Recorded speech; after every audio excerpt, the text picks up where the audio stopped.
Meu nome é João Guerreiro, eu sou coordenador do curso de Produção Cultural do FRJ, professor das disciplinas do Núcleo de Produção Cultural. Eu coordeno também um grupo de pesquisa interinstitucional e a Universidade Federal do Rio de Janeiro, que é o Observatório da Indústria Cultural, mais conhecido como OICULT. Culturais. Mas o que seriam essas ações culturais? Na verdade, era uma discussão sobre cultura, o Dia Nacional da Cultura, e nós chamamos esses dois representantes porque uma definição assim mais antropológica, nós diríamos que cultura é toda ação que o homem faz na natureza, né? Seja através das linguagens, da ciência, da comida. Todas as ações que transformam a natureza através do trabalho seria a cultura. Na conversa com esses grupos, a gente buscou trazer experiências de ação cultural que não fosse apenas dentre as três vertentes, né, usada pelo Jansson, né, que é ação cultural, fabricação cultural e animação cultural. Nós pegamos então a ação cultural, que é uma forma de atuar na cultura, com projetos também, levantando os recursos, mas é uma forma de atuação em conjunto. Ou seja, quem está fazendo a ação cultural é o sujeito da cultura, né? Que é diferente da fabricação cultural. Na fabricação cultural, nós temos aqui muito, nos nossos casos aqui dos nossos produtores, que a gente junta os instrumentos, a gente pensa no projeto, a gente vê os resultados esperados, as metas e o grupo ou a pessoa que está fazendo parte desse projeto, ele é mais um objeto da forma de agir culturalmente, né? Por isso a gente chama de fabricação cultural. O animador cultural não, já é aquele, basicamente, o indivíduo que faz a sua proposta, faz o seu projeto, executa, tem uma atividade mais de entretenimento e lazer. Quando a gente pegou essa ação cultural, porque a ação cultural ela tem uma visão mais transformadora.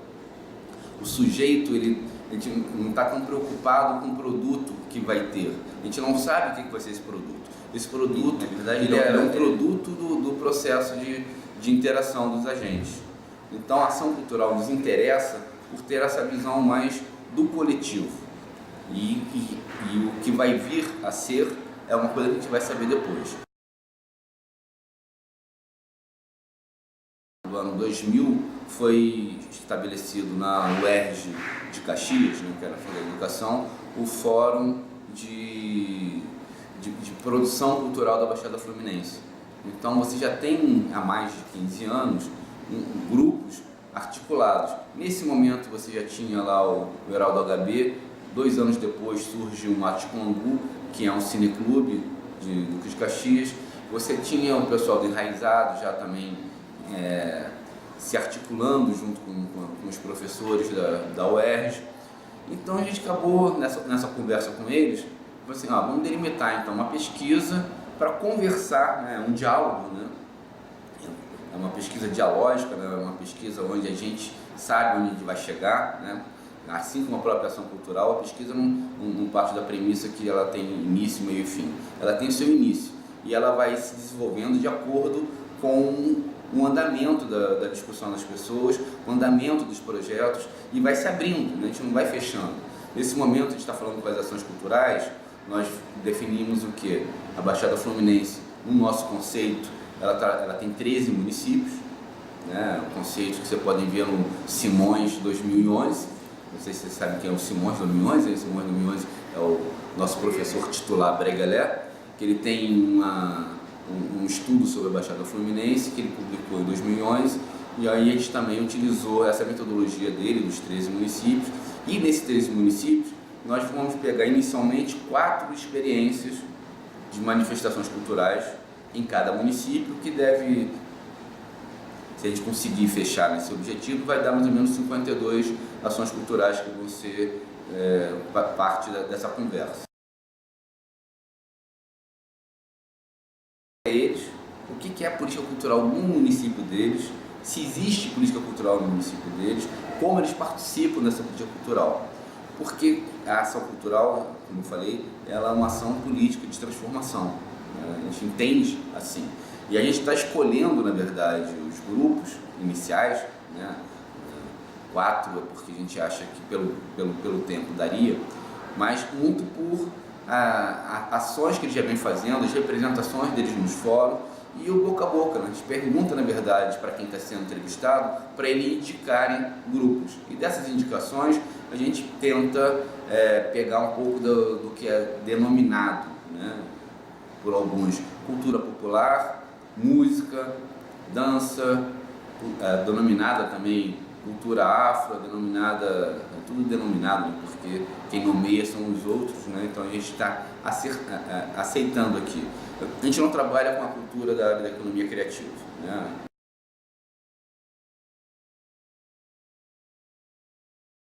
É uma opção nossa, metodológica.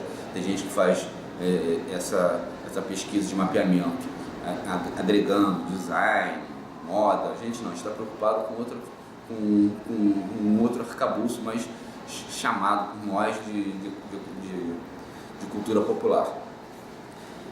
Mas chegar nesses grupos já é um processo diferenciado. Primeiro, eles acham que a academia por si só os vê como se estivesse entrando no zoológico, né? Você vem, olha o objeto, faz a descrição do objeto, vai embora e não tem nenhum retorno para eles.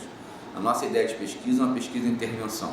Ao mesmo tempo que a gente está aprendendo com eles, a gente está trocando, né? Mas a gente não está trocando o saber da academia com o saber popular, a gente está trocando saberes. Nosso saber não é melhor nem pior do que o deles, são saberes diferenciados. A gente está o tempo inteiro nessa interação. Eu acredito que o conhecimento se constrói na interação. Eu não acredito no conhecimento onde o professor fica aqui falando e os alunos ficam como receptáculos, até porque se for isso, vai ficar o tempo inteiro no Facebook, que não aguenta essa coisa. Então, como o conhecimento é na interação, a pesquisa também. Então, o diálogo é a nossa metodologia de pesquisa, né? E a autorrepresentação é porque eles já estão cansados de ter gente falando o nome deles. E não precisa que ninguém fale o nome deles. Eles têm voz. Então, se eles têm voz, eles falam sobre eles. Nós vamos fazer as análises e as mediações que a gente achar interessante e pertinente.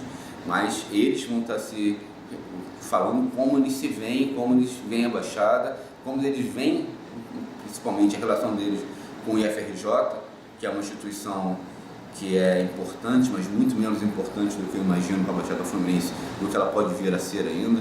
Eu acho que abrir a porta e sair dos muros do IFRJ para ir para dentro da Baixada, a Baixada Profunda, entre aspas, acho que é um papel nosso fundamental, e abrir o IFRJ para a entrada desses agentes. Não é à toa que a gente chama o Dudu de Morro Agudo e o Herói do HB para dar uma palestra para os professores doutores e pós-doutores do IFRJ. Eles em cima da bancada e a gente ali ouvindo eles falarem. Porque é nessa troca que a gente vai construir, eu acho que a nossa relação com a Baixada Fluminense, vai construir a nossa importância como Instituto da Baixada Fluminense.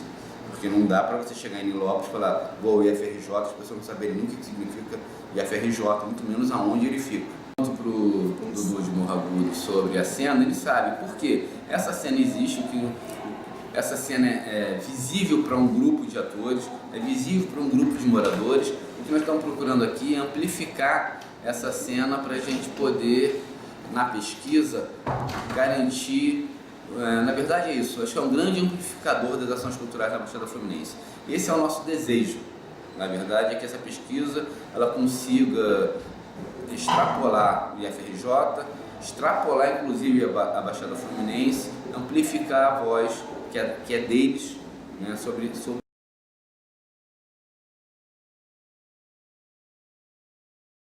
são os praticantes culturais. As ações culturais coletivas, né, na sua essência, elas fazem ação cultural.